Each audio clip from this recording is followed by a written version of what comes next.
saya pernah kelaparan, udah nggak kuat lagi, udah di ujung, udah nggak kuat banget, kata Abu Hurairah.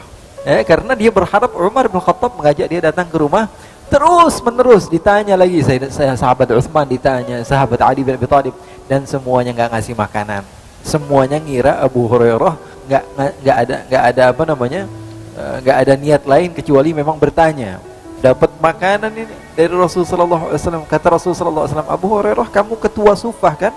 Iya wahai Rasulullah, kamu panggil ashabu Suffah semuanya biar ikut kebagian minum susu ini. Inna lillahi wa inna ilaihi raji'un. Lalu kata Rasulullah, wahai Abu Hurairah, kamu duduk, kamu minum. Abu Hurairah minum. Kata Abu Hurairah, alhamdulillah nih, bikin lumayan nih. Kata Rasulullah, isyrab, minum lagi. Kata Rasulullah, isyrab, minum lagi. Kata Rasulullah, isyrab, minum lagi. Isyrab, minum lagi. Sampai kata Abu Hurairah, fa wallahi ya Rasulullah ma ajidu maslakan. Ya Rasulullah, saya sudah enggak dapetin tempat lagi buat naruh susu ya Rasulullah.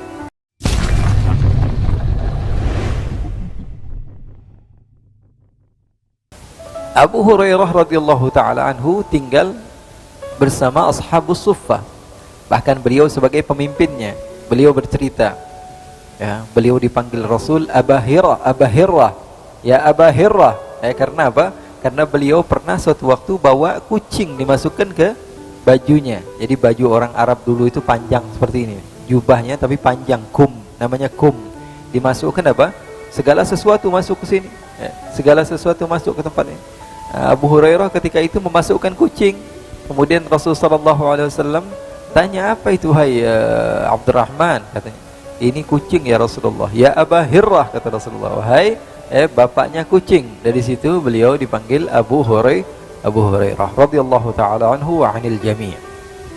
Abu Hurairah pernah cerita, saya pernah kelaparan, udah nggak kuat lagi, udah di ujung, udah nggak kuat banget, kata Abu Hurairah. Akhirnya siapa orang yang saya sangat harapkan? Abu Bakar, rumahnya nggak begitu jauh.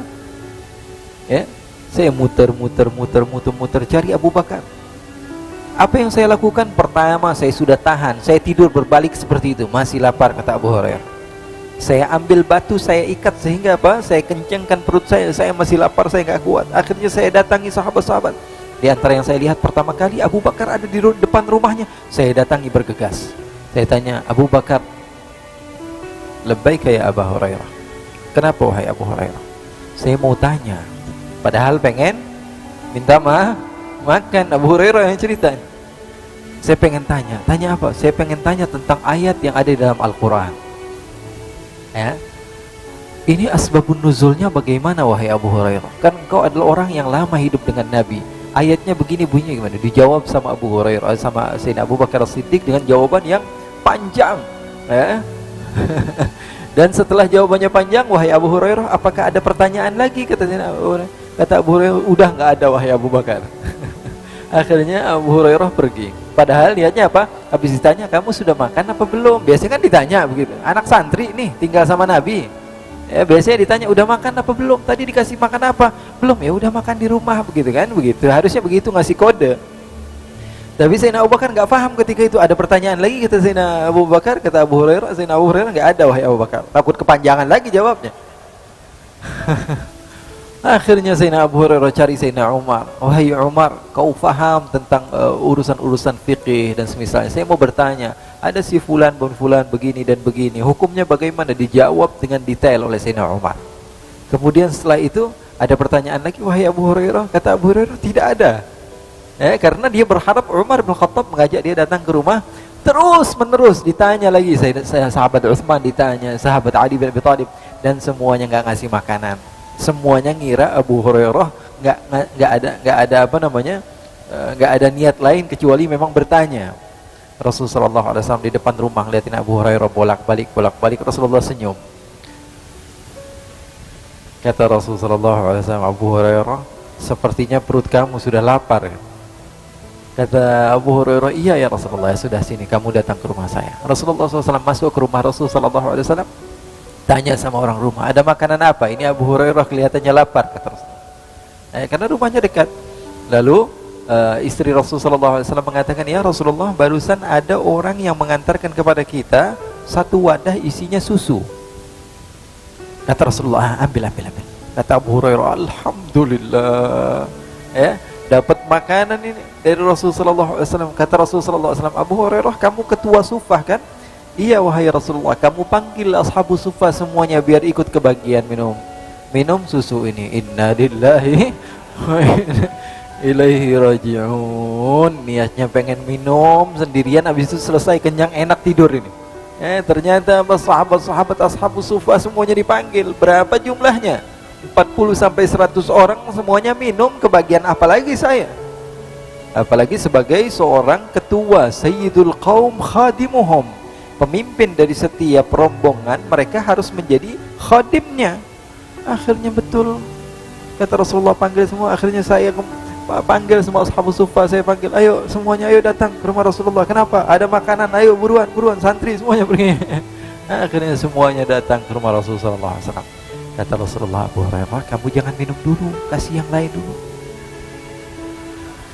Jadi Abu Hurairah bagiannya apa? Bagian megangin doang, lihat orang lain minum. Dia yang lapar haus, tapi dia yang bagiin satu persatu orang minum. Satu lagi sudah minum semua, udah kebagian. Diintip-intip dikit, ini bentar lagi udah mau habis ini. Akhirnya sudah selesai semua. Rasulullah SAW katakan, sudah selesai semua? Sudah. Kata Rasulullah, katakan pada Abu Hurairah, wahai Abu Hurairah, kemarikan minuman tersebut. Kenapa ya Rasulullah? Saya mau minum juga, kata Rasulullah. Jadi Abu Hurairah belum minum, diambil sama Rasulullah yang minum. Di sini ada pesan, Rasulullah tidak malu untuk meminum bekas sahabat-sahabatnya. Sallu ala Nabi Muhammad. Makhluk yang paling agung, paling utama, tidak malu minum daripada bekas orang-orang yang tidak jelas tinggalnya di mana bersama-sama Rasulullah SAW, yang tidak memiliki rumah, yang tidak memiliki keluarga. Mereka semua tinggal bersama Rasulullah SAW, dan Rasulullah minum bekas mereka. Lalu kata Rasulullah, ya Abu Hurairah, kamu duduk, kamu minum. Abu Hurairah minum. Kata Abu Hurairah, alhamdulillah nih, bikin lumayan nih. Kata Rasulullah, isyrab, minum lagi, kata Rasulullah. Susu yang wadah cuman kecil seperti itu nggak habis-habis. Ini diantara mukjizat Rasulullah SAW. Kata Rasulullah, isyrab, minum lagi. Kata Rasulullah, isyrab, minum lagi. Isyrab, minum lagi. Sampai kata Abu Hurairah, fa wallahi ya Rasulullah ma ajidu maslakan. Ya Rasulullah, saya sudah nggak dapetin tempat lagi buat naruh susu ya Rasulullah. Akhirnya setelah Abu Hurairah minum, diambil lagi gelasnya oleh Rasul, dan Rasulullah SAW meminum lagi bekas Sayyiduna Abu Hurairah radhiyallahu ta'ala anhu. Sahabat Abu Hurairah radhiyallahu ta'ala anhu yang bernama Abdurrahman bin Sakhr al-Yamani ad-Dawsi. Jadi kita bisa ngebayangin di mana mereka tinggal ketika itu dan bersama siapa mereka hidup, sahabat-sahabat Rasul sallallahu alaihi wasallam. Nah, orang Badui tadi datang dari pedalaman. Apa yang dia ingin lakukan? Datang ke masjid untuk buang air kecil di masjid.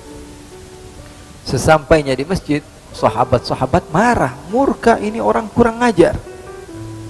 Masjid Rasul sallallahu alaihi wasallam digunakan untuk buang air kecil. Semua sahabat mendatangi orang tersebut sehingga mau dipukul ini orang. Kurang ngajar, melecehkan rumah Allah Subhanahu wa taala. Rasulullah seketika datang, kata Rasulullah, biarin dia buang air dulu. Selesai dia buang air. Karena Rasulullah cerdas, Rasulullah pintar. Kalau orang lagi kencing, buang air kecil, dikejar, apa yang terjadi? Satu masjid akhirnya najis. Tapi Rasulullah SAW biarkan selesaikan di situ. Jadi kita ketahuan di mana najisnya di satu tempat. Kadang-kadang kan kita kalau marah nggak mikir lagi, yang penting marah. Ini untuk agama, ini masjid dilecehkan. Akhirnya dengan perbuatan dia malah masalah menjadi melebar.